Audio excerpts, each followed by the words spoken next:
we're fighting for our lives. It's not, and I don't know how to say it in a more meaningful way.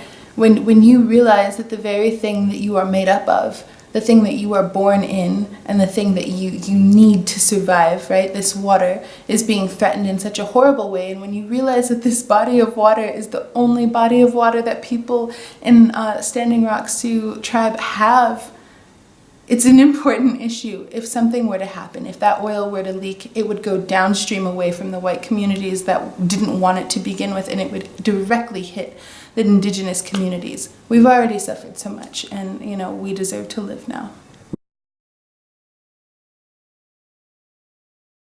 We are not angry people. We have never been angry people. We have been forced into violence our entire lives, with the United States occupying our territories. And I think that it was important for people to see that we're actually here, and that we are just a people that want to exist. We want to live. We want to be free to do what it is that our ancestors taught us to do. And we want our children to see that being themselves is okay. Being themselves is fine.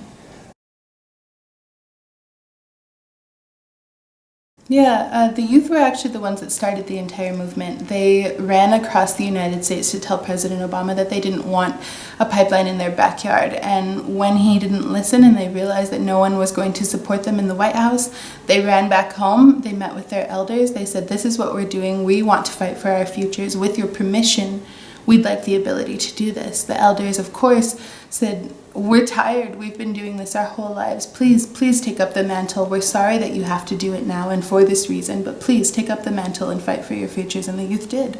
It's important that the youth led this movement, because I think youth around the world are coming up against incredibly fascist communities and the return of Nazis. Like, what even is that? And for them across the world, these youth, to see young people who have nothing, who come from nothing, make such a global impact, it has to be inspiring. I can't believe that it's anything less. When I think of them, I still get goosebumps, and I was right there alongside them the entire time.